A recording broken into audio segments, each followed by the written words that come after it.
Me ma obi biara akwaba ediwa attention TV so had yes ma ka chose ene pa ensenkwa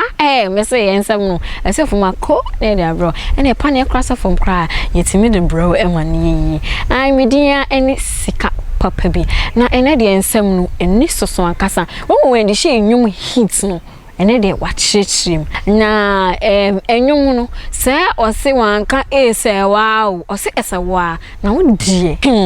ewo United Showbiz so na yenua ba Wendy Shay person yenyum hit no na hit ne kwa yekan microphone time just say kroma yesh na microphone tile de kai no ewo yesa enyum ni mu na wo de make sanche yenko tie ensem eni pensen ni chirechire mu a yenua ba Wendy Shay to abonten efa nyum hit no eho na yembra Senior oka say me dey say oka say ono na dream. That means say enye the dream of the artist. Emu bi eni ho a me pa chere ye no kre because utie me ama church ensem no atro. Say obi ka chere say esewa e obi din me pa chere dey bi. Senior me ka say be ma bi apehwe na obi atena se say o se be ma bi ape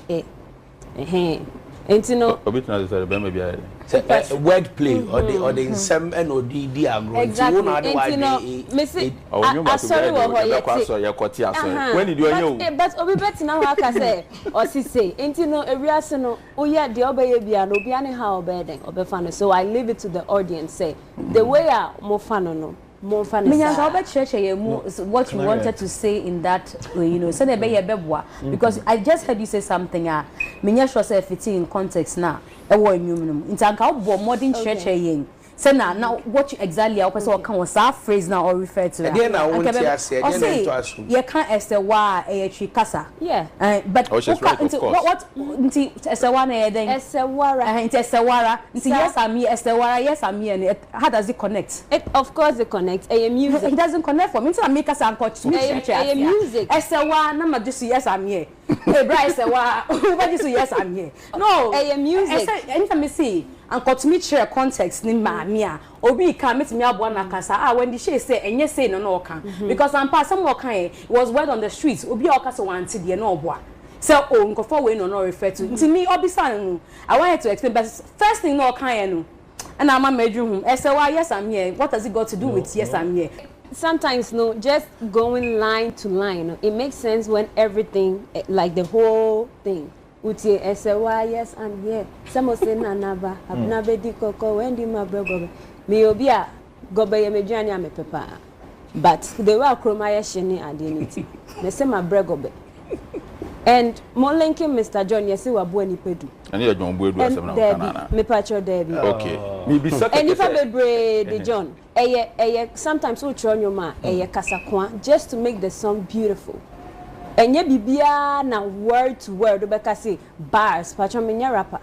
I say why yes I'm here message you Debbie uti enyum na me se kroma yeshi bibia yeshi right now obia beji atum say right now kroma yeshi pa